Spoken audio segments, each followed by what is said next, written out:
నమస్తే, welcome to ఇహా. Visakhapatnam Akkayyapalem Nandagiri నగర్లో ఈ ఘటన చోటు చేసుకుంది. అసలు ఏం జరిగింది? ఈ హత్యని అసలు హత్య అనాలా? లేదంటే టార్గెట్ చేసి మరి చంపారా? అసలు ఏమనాలో నాకు అర్థం అవ్వట్లేదు. బట్ ఇలా కూడా ఉంటారా మనుషులు అన్న విధంగా బిహేవ్ చేశారు. సంధ్యారాణి అనే ఒక యువతి, ఆవిడకు ఇద్దరు కుమారులు. వాళ్ళిద్దరు కూడా కవల పిల్లలు. సో, ఒకరికేమో మానసిక వైకల్యం, ఇంకొకరికేమో అనారోగ్యం. ఆ పిల్లలని తల్లి, సో, ఈ ముగ్గురిని వదిలేసి తండ్రి ఎక్కడికో వెళ్ళిపోయాడు. అసలు ఎక్కడున్నాడు? ఏంటి? అసలు ఎవరికీ ఏమీ తెలీదు. అండ్ ఎప్పుడు వీళ్ళని చూడ్డానికి కానివ్వండి, కలవడానికి కానివ్వండి, వీళ్ళకొక రూపాయి పెట్టింది కూడా లేదు. ప్రతి ఒక్కటి కూడా ఆవిడే చూసుకుంటూ ఆ పిల్లల్నిద్దరిని పెంచుతూ వచ్చింది. ఇంకా వాళ్ళిద్దరిని చూసుకోవడానికి వీలు లేక, అంటే కుదరక, ఒక అబ్బాయిని హాస్టల్‌లో, ఒక అబ్బాయిని తన దగ్గర ఉంచుకోవడం జరిగింది. అండ్ సంధ్యారాణి వాళ్ళ నాన్న ఎవరైతే ఉన్నారో, సో, పోలీస్ డిపార్ట్మెంట్‌కి సంబంధించి హెడ్ కానిస్టేబుల్‌గా పనిచేసి అండ్ రిటైర్డ్ అయ్యి కొన్ని రోజులకు తను మరణించాడు. అండ్ తల్లి కూడా కొన్ని రోజుల తర్వాత తను చనిపోవడం జరిగింది. సో, ఇంకా ఎవరూ లేరు తనని చూసుకోవడానికి కానివ్వండి, అంటే పిల్లల్ని కానివ్వండి, తనని కానివ్వండి చూసుకోవడానికి ఎవరూ లేరు. ఇక ఆ అమ్మాయే ఆ పిల్లల్ని చూసుకుంటూ తనకు తాను నిలబడి, సో, బ్రతుకుతున్న టైంలో శ్రీనివాస్ అనే ఒక పర్సన్, ఈ శ్రీనివాస్ అనే ఒక, ఇంకా ఏమనాలో, తిట్టడానికి కూడా నాకు మాటలు రావట్లేదు. అంత కోపమొస్తుంది.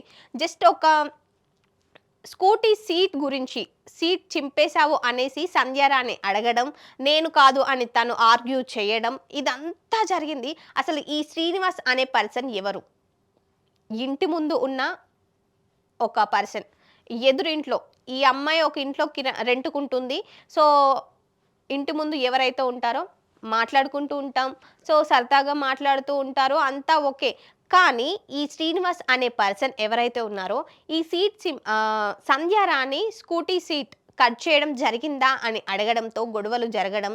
సో, ఆ గొడవలు కాస్త పోలీస్ స్టేషన్ వరకి వెళ్ళడం. అండ్ దాని తర్వాత ఒక ఒక రివెంజ్ తీసుకోవాలి ఈ అమ్మాయి పైన, ఈ అమ్మాయిని ఏదో ఒకటి చేసి అన్న విధంగా తను టార్గెట్ చేయడం. ఇదంతా కొన్ని రోజుల పాటు జరుగుతూ వచ్చిందంట. అండ్ దీని తర్వాత చాలా కలిసిపోయినట్టు మాట్లాడడం జరిగిందంట.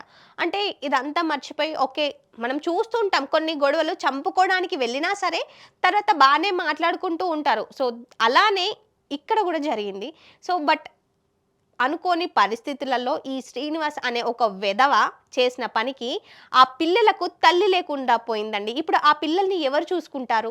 అసలు ఈ శ్రీనివాస్ ఏం చేశాడో చెప్తే మీరు కూడా తిట్టిన తిట్టు తిట్టకుండా తిడతారు. అంత ఘోరమైన నీచమైన పని చేశాడు.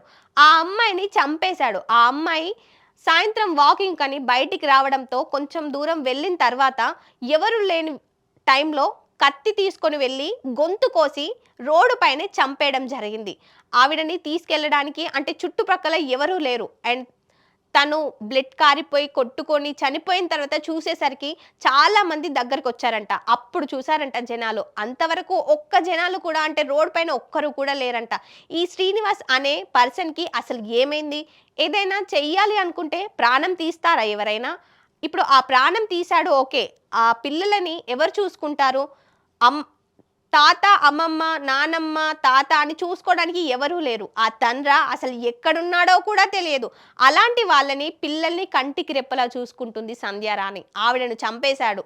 అసలు ఇదంతా ఏంటి అని పోలీసులు ఆరాధిస్తే, దేనికో ప్రశ్నించడం వల్ల నేను చంపేశాను అని తను చెప్పడం జరిగింది. అసలు ఇదేంటి? ఇది నిజమేనా? అబద్ధమా? లేదంటే ఇంకేమైనా జరిగిందా? మనకి ముందు ముందు విచారణలో తెలుస్తుంది.